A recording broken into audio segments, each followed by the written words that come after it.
Ce baiser n'était pas prévu. Pas au milieu de leur dispute houleuse au sujet du comte Henderson. Pas sous les yeux de tout le service marketing qui observait la scène à travers les vitres de son bureau. Et certainement pas alors que James avait promis à sa fille de ne plus jamais laisser le travail compliquer leur vie.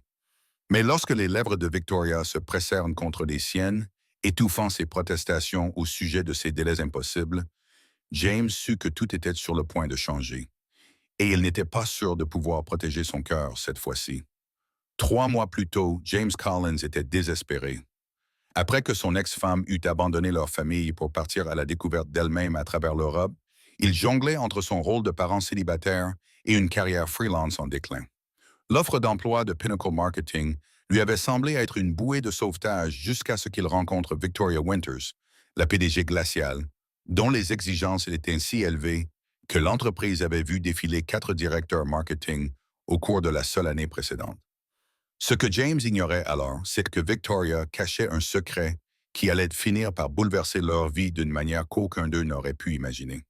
Papa, tu vas encore être en retard, lui rappela Lily, 8 ans, en ajustant sa cravate de ses petits doigts tandis qu'ils se précipitaient dans leur appartement. Madame Winters va faire sa tête effrayante, Enekada. James rit malgré son anxiété, celui où son sourcil gauche se soulève et où ses lèvres se pincent. Lily acquiesça solennellement. C'est son visage. Je suis déçu de toi. Sophie de la crèche dit que sa mère travaillait pour Madame Winters et pleurait tous les jours.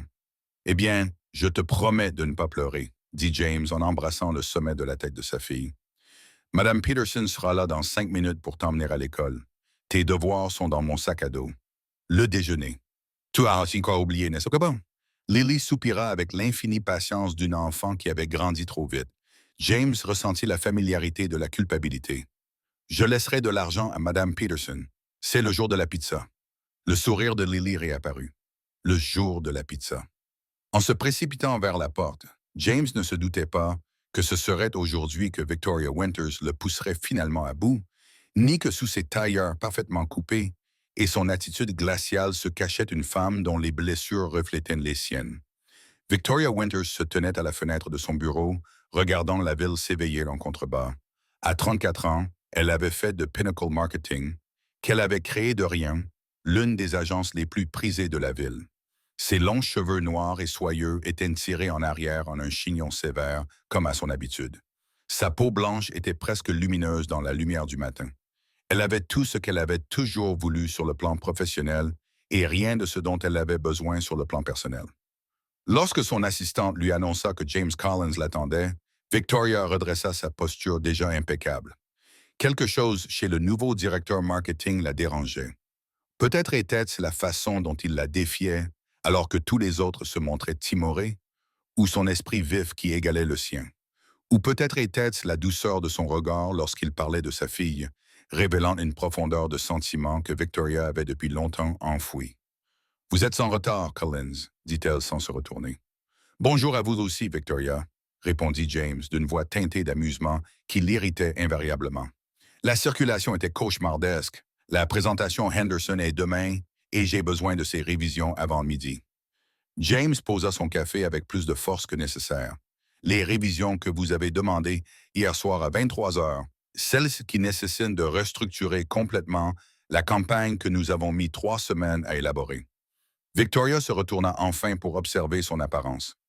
Malgré son empressement évident, James avait l'air frustrant de perfection. Sa peau claire était légèrement rougie par la précipitation, et ses cheveux foncés avaient cet aspect délibérément ébouriffé qui semblait à la fois professionnel et insouciant. Sa silhouette athlétique était évidente même sous sa chemise et son blazer bien ajusté, un fait que Victoria s'efforça immédiatement d'ignorer. « Y a-t-il un problème ?» demanda-t-elle froidement. « À part les délais impossibles, les révisions constantes et votre conviction apparente que nous n'avons pas de vie en dehors de ce bureau, rétorqua James, son charme momentanément éclipsé par la frustration. Non, aucun problème.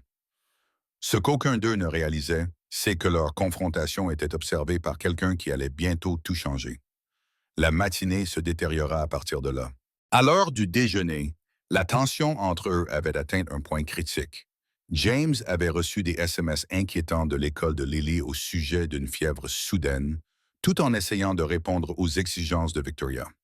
Lorsque Victoria rejeta sa demande de partir plus tôt d'un simple « Le comte Henderson se fiche de vos problèmes personnels », quelque chose se brissa en James. La dispute qui s'ensuivit fut spectaculaire. Les années de frustration refoulée de James, qui tentait de concilier son rôle de père et ses ambitions professionnelles, entrèrent en collision avec les normes rigides et les insécurités cachées de Victoria. Des mots irrévocables furent échangés. Des vulnérabilités que ni l'un ni l'autre n'avaient l'intention de révéler ont été exposées. « Tu n'as aucune idée de ce que c'est », a finalement crié James. « Être tout pour quelqu'un, savoir que si tu échoues, tu n'es pas le seul à souffrir. » Victoria est restée immobile. « Tu penses que je ne comprends pas le sacrifice? Tu penses que je suis devenu ça? » a-t-elle dit en désignant son bureau, en se désignant elle-même, sans perdre tout ce qui comptait. Quelque chose dans sa voix a fait hésiter James. Pour la première fois, il vit au-delà de l'apparence parfaite la douleur qui se cachait derrière. Et à ce moment précis, Victoria fit l'impensable. Elle l'embrassa. Le bureau devint silencieux. À travers les parois vitrées, tout le département marketing se figea sous le choc collectif. James resta parfaitement immobile, pris entre sa colère et une soudaine et irrésistible conscience de Victoria, de son parfum, de la douceur de ses lèvres, du léger tremblement de ses mains qui agrippaient sa chemise. Quand ils se séparèrent, la façade soigneusement construite par Victoria s'était effondrée. Sans un mot, elle attrapa son sac à main et sortit, laissant James seul dans son bureau, le goût de ses lèvres encore sur les siennes, et une décision qui allait affecter non seulement sa carrière, mais aussi la stabilité de sa fille et son cœur soigneusement gardé. Ce que James ignorait en regardant Victoria disparaître dans l'ascenseur, c'est qu'elle se rendait au même endroit où il devait se rendre. L'école primaire Westside, où Lily Collins était assise dans l'infirmerie avec de la fièvre, et où Victoria Winters se portait volontaire tous les mercredis après-midi pour faire la lecture à des enfants qui, comme elle, s'étaient autrefois sentis abandonnés. Leur monde était sur le point de se heurter d'une manière qu'aucun d'eux n'aurait pu prévoir, les obligeant à affronter non seulement leurs sentiments l'un pour l'autre, mais aussi le passé douloureux qu'ils avaient tous deux fui. L'infirmière scolaire leva les yeux perplexes lorsque James et Victoria arrivèrent simultanément à la porte de son bureau. « Monsieur Collins, nous avons essayé de vous joindre », commença l'infirmière, puis elle remarqua Victoria. « Madame Winters, je ne savais pas que vous vous connaissiez. Lily vous a demandé. » James se tourna vers Victoria, perplexe. « Vous connaissez ma fille. » L'expression posée de Victoria vacilla. « Je suis sa bénévole de lecture du mercredi. Elle ne m'a jamais dit son nom de famille. » Et elle s'interrompit soudainement, vulnérable d'une manière que James n'avait jamais vue. « Elle me rappelle moi-même à cet âge. » Avant que James n'ait pu assimiler cette révélation, la petite voix de Lily retentit derrière le paravent de l'infirmière. « Papa, c'est Victoria », le regard d'affection sincère qui transforma le visage de Victoria alors qu'elle s'approchait du lit de Lily stupéfia James plus que leur baiser. Il regarda cette femme qui avait terrorisé ses employés et l'avait poussée à plusieurs reprises au bord de la démission, écarter doucement les cheveux du front de sa fille et lui parler d'une voix douce qu'il ne lui avait jamais entendu utiliser. « Salut, petite rat de bibliothèque, » dit Victoria. « J'ai entendu dire que tu ne te sentais pas bien. » Les yeux de Lily s'écarquillèrent tandis qu'elle regardait tour à tour son père et Victoria. « Tu connais mon papa? » Victoria jeta un coup d'œil à James. Quelque chose d'indéchiffrable passa entre eux. « Il travaille avec moi. Il est toujours en retard? » demanda Lily avec la franchise innocente des enfants. Le rire de Victoria, un vrai rire, et non le son poli et contrôlé que James avait parfois entendu lors de réunions avec des clients, emplit le petit bureau. « Toujours. C'est parce qu'il doit tout faire tout seul, » expliqua Lily avec sérieux. « Maman nous a quittés pour se trouver, mais ça fait vraiment longtemps qu'elle cherche. » James sentit sa poitrine se serrer devant la description factuelle que faisait sa fille de leur abandon. Mais c'est la réaction de Victoria qui le prit au dépourvu. La douleur qu'elle eut l'espace d'un instant, rapidement masquée, et la douceur avec laquelle elle prit la main de Lily. « Parfois, les adultes font des choix qui blessent les personnes qu'ils aiment, » dit Victoria avec précaution. « Ce n'est pas à cause de quelque chose que tu as fait. »« C'est ce que dit papa aussi, » répondit Lily. « Tu es en colère contre lui? » Il a dit « Tu fais pleurer tout le monde. » James grimaça. Mais les yeux de Victoria croisèrent les siens par-dessus la tête de Lily et à sa grande surprise, il y vit une lueur d'amusement. « Je pense que ton père et moi avons juste besoin de mieux nous comprendre, » dit Victoria. Alors que James rentrait chez lui avec Lily endormie sur la banquette arrière et la carte de visite de Victoria avec son numéro personnel inscrite au dos brûlant dans sa poche, il ne pouvait s'empêcher de penser que tout avait changé. La femme avec laquelle il se disputait depuis des mois lui avait montré une facette d'elle-même qui changeait tout. Et maintenant, il devait décider s'il allait risquer son cœur, son travail et le bien-être émotionnel de sa fille pour la possibilité que la vraie Victoria Winters soit la femme qu'il avait entrevue aujourd'hui et non la reine de glace qui avait fait de sa vie professionnelle un enfer. Ce qu'il ne savait pas, c'est que Victoria était assise dans sa voiture sur le parking de l'école, incapable de partir, aux prises avec ses propres démons et les murs qu'elle avait érigés pour se protéger après le traumatisme de son enfance. Des murs qu'une fillette précoce de 8 ans et son père, au principe frustrant, avaient réussi à franchir sans même essayer. Le lendemain matin, James arriva tôt au bureau, la présentation Henderson peaufinée et prête, sa décision prise. Il maintiendrait une distance professionnelle avec Victoria, la remercierait d'avoir aidé Lily et lui ferait clairement comprendre que ce qui s'était passé dans son bureau était une erreur qui ne se reproduirait plus. Mais lorsqu'il entra dans la salle de conférence, il la trouva vide, à l'exception de Victoria, qui se tenait près de la fenêtre, l'air plus incertain qu'il ne l'avait jamais vu. « La réunion a été reportée à cet après-midi, » dit-elle avant qu'il n'ait le temps de parler. « Je voulais d'abord vous parler. » James posa ses documents, gardant la table de conférence entre eux. « À propos d'hier, j'ai été injuste envers vous, » l'interrompit Victoria. « Envers tout le monde, mais surtout envers vous. » Cette confession était si inattendue que James en oublia momentanément le discours qu'il avait préparé. Victoria Winters ne s'excusait jamais. Elle exigeait, elle dirigeait, elle faisait parfois des compliments, mais elle n'admettait jamais ses torts. J'ai bâti cette entreprise en n'acceptant jamais d'excuses de ma part, et j'attendais la même chose de tous ceux qui m'entouraient, poursuivit-elle. Mais hier, en vous voyant avec Lily, elle marqua une pause, visiblement en proie à un conflit intérieur. Ma mère est partie quand j'avais 9 ans. Mon père s'est enfoui dans le travail plutôt que de s'occuper seul de mon éducation. Je me suis juré de ne plus jamais être aussi vulnérable. James sentit sa résolution soigneusement construite s'affaiblir. « James, je ne te demande rien, » dit-elle rapidement. « Je voulais juste que tu comprennes et te dire qu'à compter de maintenant, Pinnacle mettra en place de nouvelles politiques favorables à la famille, à commencer par des horaires flexibles pour les parents et un programme de garde d'enfants d'urgence. » James la fixa du regard, essayant de concilier cette femme avec la PDG exigeante contre laquelle il se battait depuis des mois. « Pourquoi fais-tu cela? » Le masque professionnel de Victoria tomba, laissant entrevoir une honnêteté brute. « Parce que Lily m'a dit que tu étais son héros. Parce que tu as mené des combats dont je ne soupçonnais même pas l'existence. Parce qu'elle hésita, puis termina doucement. Parce que tu me donnes envie d'être meilleur. » La tension entre eux changea, n'étant plus antagoniste, mais chargée de quelque chose de bien plus dangereux. James savait qu'il devait garder ses distances, protéger son cœur et ses mensonges d'un autre abandon potentiel. Mais alors que Victoria faisait un pas hésitant vers lui, il se surprit à aller à sa rencontre. « Je ne peux pas promettre que ce sera facile, » dit-il doucement. « Lily doit passer en premier. » Victoria acquiesça. « Je ne te respecterai pas si ce n'était pas le cas. » Leur deuxième baiser n'avait rien à voir avec le premier. Il n'était pas né de la frustration et de l'impulsion, mais d'une compréhension fragile et hésitante qu'ils étaient tous deux blessés, tous deux effrayés, et tous deux prêts à risquer la douleur pour la possibilité de quelque chose de réel.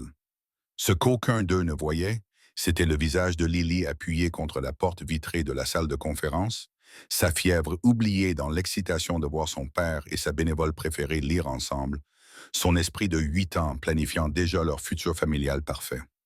Les mois qui suivirent ne furent pas faciles. La transformation de Victoria, qui passa de patronne exigeante à leader empathique, connut des revers. James avait du mal à croire qu'elle ne reviendrait pas à ses anciennes habitudes ou ne les abandonnerait pas lorsque les choses deviendraient difficiles. Lily, d'abord ravie de cette relation naissante, a commencé à tester les limites et à se rebeller, tandis qu'elle essayait de gérer ses sentiments complexes face à l'absence de sa mère et à la présence de Victoria. Leur premier vrai rendez-vous s'est terminé par un appel d'urgence de la babysitter au sujet du cauchemar de Lily. Leur première tentative de sortie en famille a été compromise par une crise avec un client. L'instinct de Victoria à vouloir contrôler les situations s'est heurté au style parental protecteur de James. Sa peur de dépendre de quelqu'un luttait contre ses sentiments grandissants pour elle. Mais à travers tout cela, quelque chose de beau se formait. Une relation fondée non pas sur une romance parfaite, mais sur la réalité chaotique de deux personnes qui guérissaient ensemble, apprenaient à faire à nouveau confiance et créaient une famille à partir de morceaux brisés. C'est un mardi soir pluvieux, 4 mois après le début de leur relation, que le passé a fait irruption dans leur vie. James préparait le dîner, tandis que Victoria aidait Lily à faire son projet de science à la table de la cuisine. La scène était très domestique. Victoria, les cheveux détachés, vêtue d'un jean au lieu de ses habituels tailleurs, expliquait patiemment le cycle de l'eau à une Lily attentive, et le cœur de James se gonfla de joie. C'était la famille qu'il n'avait jamais osé espérer après le départ de sa femme. La sonnette retentit, interrompant leur soirée paisible. « J'y vais », dit James en baissant le feu sous la sauce pour les pâtes. Lorsqu'il ouvrit la porte, le monde sembla basculer sous ses pieds. Debout dans le couloir, trempé par la pluie et plus mince que dans ses souvenirs, se tenait Eliza, la mère de Lily. « James », dit-elle d'une voix douloureusement familière, « je suis de retour. » Pendant un instant, il resta sans voix, incapable d'accepter la réalité de voir son ex-femme devant lui après presque 2 ans d'absence. 2 ans pendant lesquels Lily s'était endormie en pleurant, pendant lesquels les cartes d'anniversaire arrivaient avec des semaines de retard, pendant lesquels les promesses d'appel vidéo n'avaient jamais été tenues. « Que fais-tu ici ?» finit-il par demander à voix basse pour que Lily ne l'entende pas. « J'ai fait une erreur », répondit Eliza en écartant ses cheveux mouillés de son visage. « J'ai suivi une thérapie. Je vais mieux maintenant. Je veux voir ma fille. » James sentit une présence derrière lui et se retourna pour trouver Victoria debout, le visage soigneusement neutre, mais les yeux alertes et inquiets. « Tout va bien ?» demanda-t-elle doucement. L'air confus d'Eliza se transforma rapidement en compréhension lorsqu'elle jeta un coup d'œil entre eux. « Je vois que tu n'as pas perdu de temps pour me remplacer. » L'injustice de cette accusation le piqua au vif, mais avant que James n'ait pu répondre, une petite voix provenant du couloir les figea tous sur place. Maman, Lily se tenait là, son projet de science oublié, les yeux écarquillés d'incrédulité et un mélange complexe d'émotions qu'aucun enfant de 9 ans ne devrait avoir à gérer. De l'espoir, de la douleur, de la confusion et de la peur. Toutes ces émotions se disputaient la première place. Lily Pad, Eliza respira, utilisant le surnom qu'elle avait donné à leur fille quand elle était bébé. « Regarde comme tu as grandi. » James sentit les mains de Victoria se glisser dans les siennes. Un geste silencieux de soutien qui lui donna de la force. C'était le moment qu'il redoutait et qu'il espérait à la fois. Le retour d'Eliza allait soit guérir les blessures de Lily, soit les aggraver. Et maintenant, Victoria se retrouvait prise au milieu des retrouvailles de leur famille brisée. Les heures qui suivirent furent marquées par des conversations tendues, l'excitation prudente de Lily et la question tacite qui flottait dans l'air. Que signifiait le retour d'Eliza pour eux tous? James regarda Victoria s'excuser discrètement, leur laissant de l'espace pour ce moment en famille, et ressentait une pointe d'angoisse à l'idée que cette complication pourrait être trop lourde à porter pour leur relation encore fragile. Plus tard dans la soirée, après le départ d'Eliza qui avait prévu de retrouver Lily pour déjeuner le week-end suivant, James trouva Victoria assise sur son balcon, contemplant les lumières de la ville. « Je suis désolé, » dit-il en s'asseyant à côté d'elle. « Je ne savais pas qu'elle allait revenir. » Victoria se tourna vers lui, l'air vulnérable, ce qu'elle se permettait rarement. « L'aimes-tu toujours ?» La question le prit au dépourvu. « Non, » répondit-il honnêtement. Cela avait pris fin bien avant qu'elle ne parte physiquement. Mais c'est la mère de Lily. Et Lily a besoin de sa mère. Victoria termina pour lui, une pointe de résignation dans la voix. James lui prit la main. Lily a besoin de personnes qui l'aiment de manière constante et inconditionnelle. Eliza est beaucoup approuvée à ce niveau-là. Il fit une pause, rassemblant son courage. « Et j'ai besoin de toi. » Les yeux de Victoria brillaient dans la pénombre. Je n'ai jamais fait ça auparavant, faire partie d'une famille avec toutes ces complications. Je ne suis pas sûr de savoir comment faire. Moi non plus, admet James. Mais je pense que c'est justement ça. On va trouver ensemble. Victoria se pencha vers lui, son calme habituel laissant place à une certaine vulnérabilité. Et si je ne suffisais pas? Et si je ne pouvais pas être ce dont Lily a besoin? James passa son bras autour de ses épaules. Tu l'es déjà. Tu as été là pour elle d'une manière qu'Elisa n'a jamais été, même avant que nous soyons ensemble. Tu es présente. Tu l'écoutes. Tu te soucies d'elle. Alors qu'ils étaient assis ensemble sous le ciel nocturne, face à ce défi inattendu, James réalisa que ce qui avait commencé comme une relation de travail impossible avait évolué en quelque chose de plus fort qu'il n'aurait pu l'imaginer. Un partenariat capable de résister aux tempêtes, y compris à l'ouragan que représentait le retour de son ex-femme. J'ai peur, amie Victoria. Ces mots étaient clairement difficiles à prononcer pour une femme qui avait construit sa vie en ne montrant jamais de faiblesse. Je n'ai jamais eu quelque chose d'aussi précieux à perdre auparavant. James se tourna vers elle, lui prenant les deux mains dans les siennes. Quand Eliza est partie, j'ai cru que mon monde s'écroulait. Mais avec le recul, je me rends compte qu'il était simplement en train de changer. Et ce changement t'a amené à nous. Il lui serra les mains. Quoi qu'il arrive avec Eliza, quel que soit le rôle qu'elle jouera dans la vie de Lily à l'avenir, cela ne changera rien à ce que nous construisons ensemble. Victoria prit une profonde inspiration, retrouvant peu à peu sa confiance habituelle. J'ai affronté des clients milliardaires et des concurrents impitoyables. Je peux gérer une ex-femme, dit James en riant doucement, soulagé de voir réapparaître la femme formidable dont il était tombé amoureux. C'est la Victoria Winters que je connais. De plus, ajouta-t-elle avec une douceur inattendue, Lily mérite de recevoir tout l'amour possible dans sa vie. Si Eliza est vraiment déterminée à redevenir mère, je ne m'y opposerai pas. L'altruisme de sa déclaration toucha profondément James. C'était si loin de la patronne froide et exigeante qu'il avait rencontrée la première fois.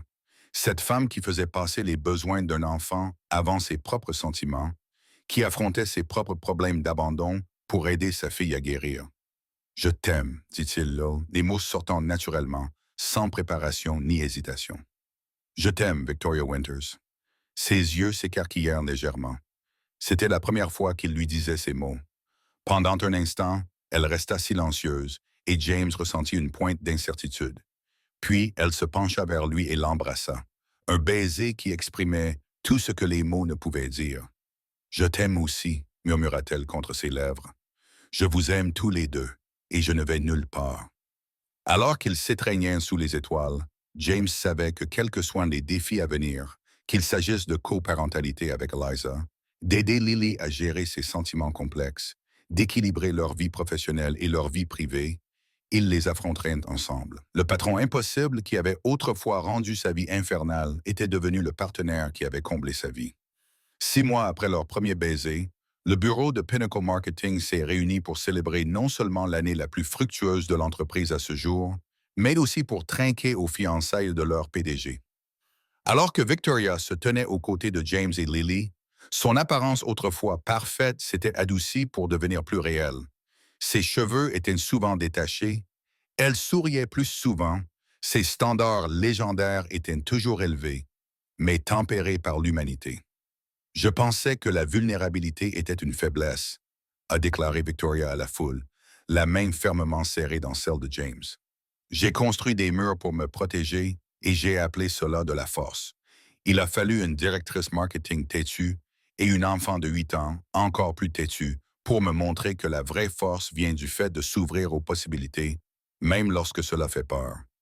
James lui serra la main, se souvenant de leur parcours. Les disputes qui s'étaient transformées en discussions passionnées, les nuits tardives passées à travailler côte à côte après que Lily se soit endormie, la confiance qui s'était progressivement installée et la famille qu'ils étaient en train de créer ensemble. À la possibilité, a-t-il trinqué en regardant la femme qui était passée du statut de patronne impossible à celui d'amour de sa vie. Les yeux de Victoria brillaient de larmes lorsqu'elle a levé son verre. À la famille, celle dans laquelle nous sommes nés et celle que nous choisissons.